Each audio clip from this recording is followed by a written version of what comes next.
हाँ बच्चों, ठीक ठाक हैं आप लोग। आज मैं आप लोगों को भाग 2 पढ़ाऊंगा, नागरिक शास्त्र का भाग 2।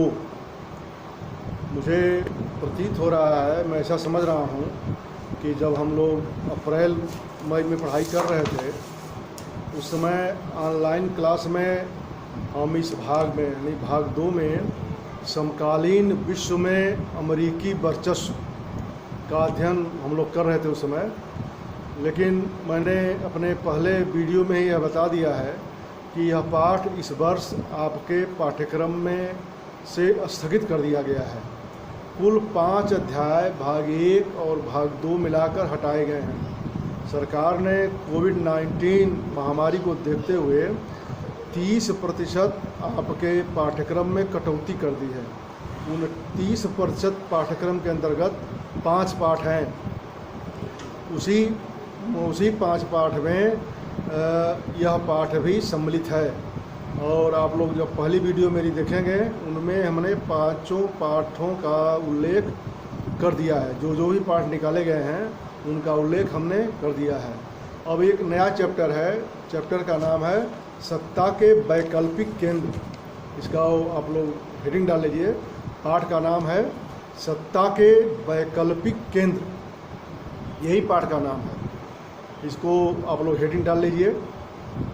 उसके बाद है 1990 के दशक के अंत में जब सोवियत संघ का विघटन हो गया तो एक ध्रुवीय व्यवस्था का उदय हुआ, जिसके अंतर्गत एकमात्र महाशक्ति संयुक्त राज्य अमेरिका रह गई।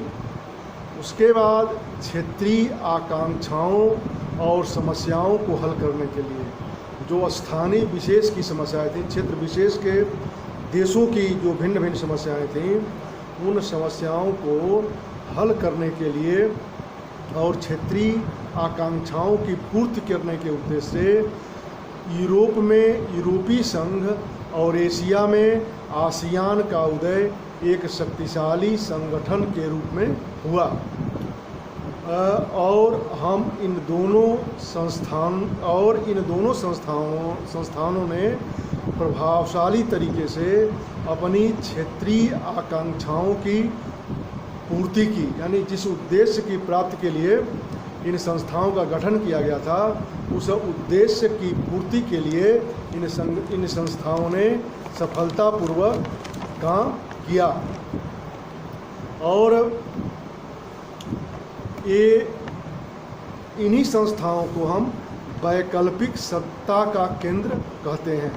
जबकि ये संप्रभुता संपन्न राज्यों की बात, संप्रभुता संपन्न का मतलब जैसे आपका भारत देश है या अन्य देश हैं, ये देश संप्रभुता इन संस्थाओं ने वीडियो कट गया है तकनीकी कारण से। मैं बता रहा था कि जो वैकल्पिक सत्ता के केंद्र के रूप में जो संस्थाएं उभरी, जैसे यूरोपीय संघ और आसियान, इन संस्थाओं ने यद्यपि संप्रभुता संपन्न नहीं थी, फिर भी इन संस्थाओं ने संप्रभुता संपन्न सरकारों के विकल्प के रूप में जो इनके दायित्व थे उन दायित्वों का निर्वहन किया। अगला प्रश्न लिख लीजिए। अगला प्रश्न होगा यूरोपीय संघ के गठन के कारणों का वर्णन कीजिए।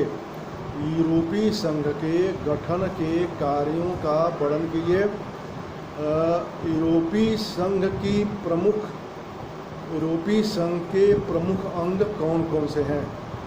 प्रश्न है यूरोपीय संघ के गठन के कारणों का वर्णन कीजिए तथा यूरोपीय संघ के प्रमुख अंग कौन कौन से हैं। उत्तर लिखिए। यूरोपीय संघ के गठन के कारण, हेडिंग डालिए, यूरोपीय संघ के गठन के कारण। यूरोपीय संघ का गठन निम्नलिखित कारणों से किया गया।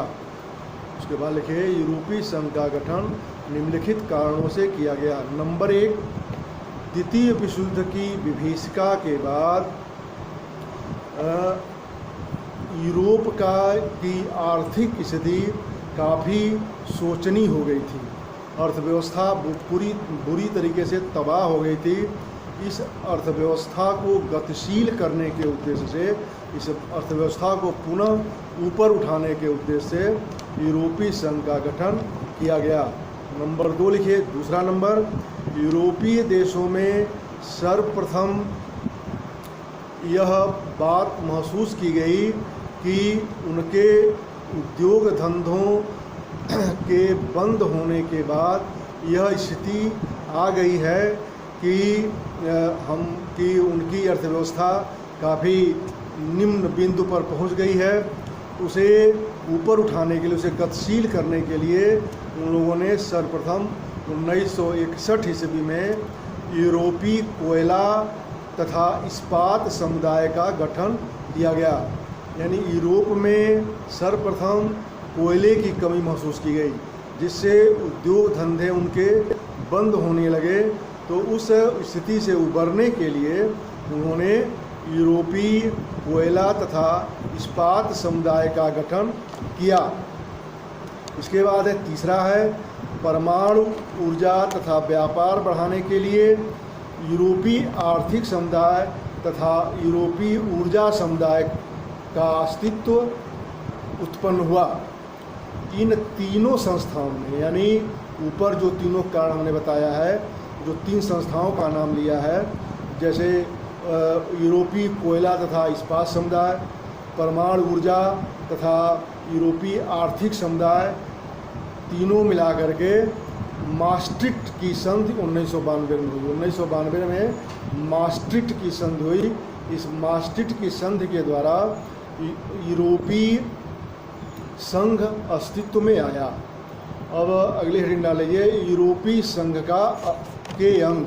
अगली हेडिंग रहेगी यूरोपीय संघ के अंग।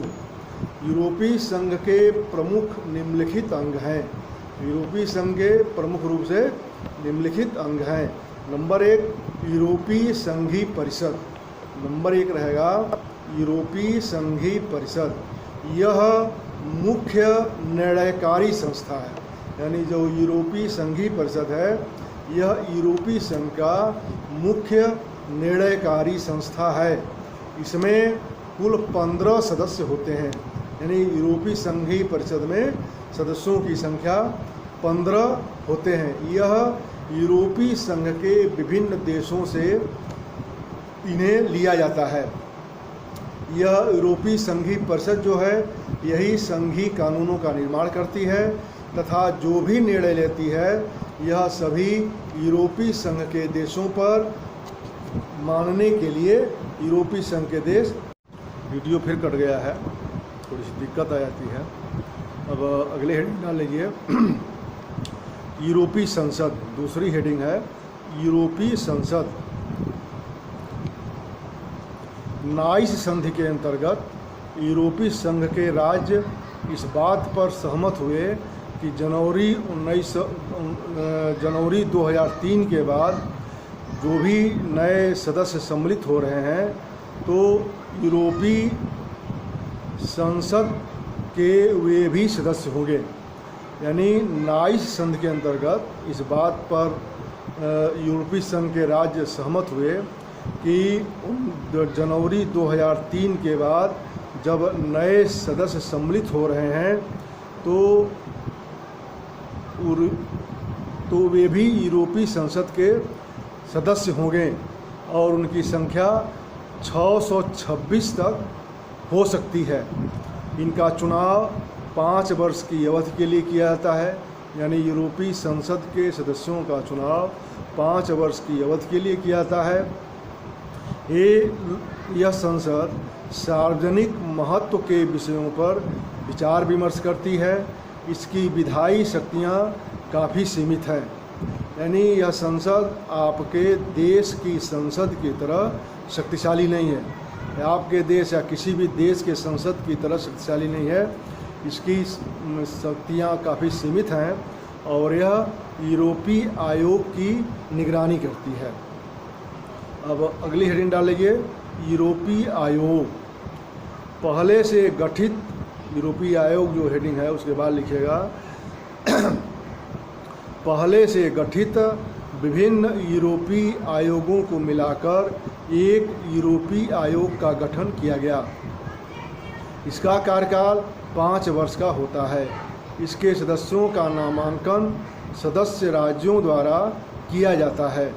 यह किसी भी सदस्य के विरुद्ध कार्रवाई कर सकता है। यानी जो यूरोपीय आयोग है, यह यूरोपीय संघ के किसी भी सदस्य देश के खिलाफ कार्रवाई कर सकता है। नए कानून का निर्माण करना भी यूरोपीय आयोग का ही कार्य है। अब अगली हेडिंग है न्यायालय। यूरोपीय, अगली हेडिंग डाल लीजिए न्यायालय। यूरोपीय संघ के 2 न्यायालय हैं। यूरोपीय संघ के न्यायालयों की संख्या 2 है। ए लिखिए न्याय का न्यायालय, ए डाल करके हेडिंग नहीं है, वैसे लिखिएगा ए लिख करके न्याय का न्यायालय, और बी उपाय का न्यायालय। न्याय का जो न्यायालय है,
अगला प्रश्न है विश्व राजनीति में यूरोपीय संघ की भूमिका एवं सीमाएं क्या हैं।